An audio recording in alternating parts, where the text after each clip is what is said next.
Too many individuals and businesses are using social media as a push channel. What do I mean by that? It means that rather than developing engaging content and talking directly with your audience, content is pushed out, often automatically, to social media without a thought for the person who may be reading it. Or, more importantly, without also engaging the audience directly, in addition to one's content strategy. B2B companies are especially guilty of this, but they don't have to be. The number one thing that brands are doing wrong on social media is trying to push product. In contrast to traditional media, social media is more about developing relationships and trying to identify how you as a brand can add value to your customers. Pushing out relevant content can be beneficial to you and to your audience. But if it's done in a vacuum, you'll be missing out on what makes social media truly special and successful. So let's talk about the benefits of talking more directly with your social followers and your prospects. First, you can build and grow your brand by having direct contact with your audience. It shows you care, that you are interested in them. It gives your brand a human element. And remember what I said before about how people want to interact with people, not brands? Second, you can improve your reputation, especially if you are engaging with unhappy individuals. Show that you are listening, show that you care, and that you actively want to improve their situation and make things right. Third, you can answer your questions that many of your prospects and customers might have. By responding to questions, other people with the same question may find the answer without having to reach out to customer service. Fourth, one-to-one engagement helps you provide additional value to your audience. You can give tips and tricks to individuals directly, you can give advice, or you can share fun facts that your audience might not be expecting. Fifth, you can amplify your reach. I know that sounds funny when we're talking about one-to-one engagement, right? But those direct interactions have a cascading effect, particularly when it comes to word of mouth. Excited and engaged customers may engage more often, share your material, and most importantly, tell others of their positive experience. This is especially true if you turn a negative to a positive for a customer. That brings us to the sixth benefit. You can increase customer loyalty. I just mentioned how powerful turning a negative experience into a positive was. And in fact, according to Statista, 47% of US consumers have a more favorable view of brands who respond to customer service questions or complaints on social media. The converse is true as well. Sprout Social found that about 50% of consumers stated they would boycott a brand due to a poor response on social. Additionally, 41% of consumers will share bad experiences with a brand with their network. So now the big question I'm sure you're asking is, how on earth do I get started? By diving in. Here are some things that you can do to foster more general social engagement. Respond to comments, even if it's just with a like or a smiley face, but be honest, transparent, and personal.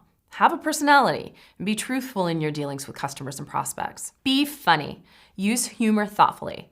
For an example, an upset customer may not appreciate a joke, but for the most part, humor makes brands seem more real, more in touch.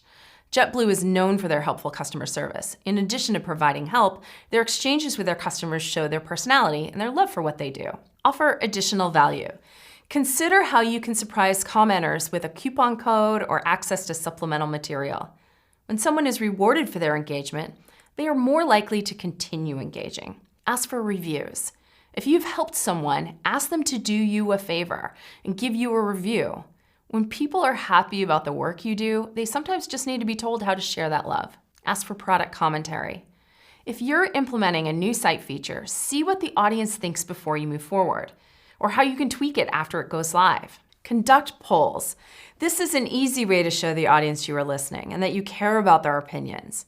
The key here is to follow up and demonstrate the outcome. Show the results, deliver on their opinion. For example, when I worked at Keurig several years ago, we asked people if they were interested in having the company make a green or blue coffee brewer. We let the audience decide and ultimately made the green brewer. Fans were delighted. Respond to comments in real time. This is a great tactic for any company, but especially for B2B companies with products that may be more complex. Invite special guests, conduct live demonstrations, host your own live shows on a specific topic. Have someone feed you the questions coming in from comments and address them in your live show. Tag guests so they can help extend your reach. If you have a guest blogger on your site or your podcast or videos, tag them in the content so they can help share it. Thank them for their participation. Reference the amazing content of others. If you are a team of one or just a few people, this is something really easy you can do to drive engagement and interest from other influencers, to build relationships and to extend your reach. Encourage readers to comment, like, and share. This is a simple ask, but it can be very powerful. According to Buffer, your tweets have a 12 times higher chance of being retweeted if you ask for it, and 23 times higher if you actually spell out the word retweet. Use this tactic sparingly so as to not seem too self-serving. Consider starting a Facebook or LinkedIn group. What a great way to really engage with your followers. You'll need to be able to dedicate the time to moderating and participating in these groups, but the power of doing so is so worth it. Online magazine The Cook's Cook was looking for a way to reach more individuals and started a Facebook group.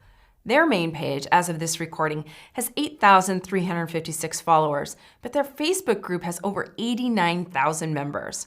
Sounds like a great reason to consider a group, right? Facebook also gives brands the option of creating groups that require subscription, which gives the option of offering exclusive content for fans. Ask a question and respond to the answers. This seems so simple, but few companies take advantage of this easy way to drive engagement. And finally, use emojis. It's a fantastic way to put a personal face on your brand content. And it works.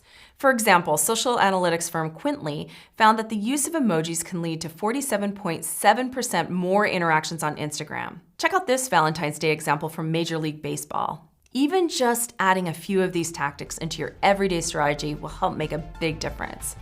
You'll have better connections with your audience, greater reach, and improved brand awareness and loyalty.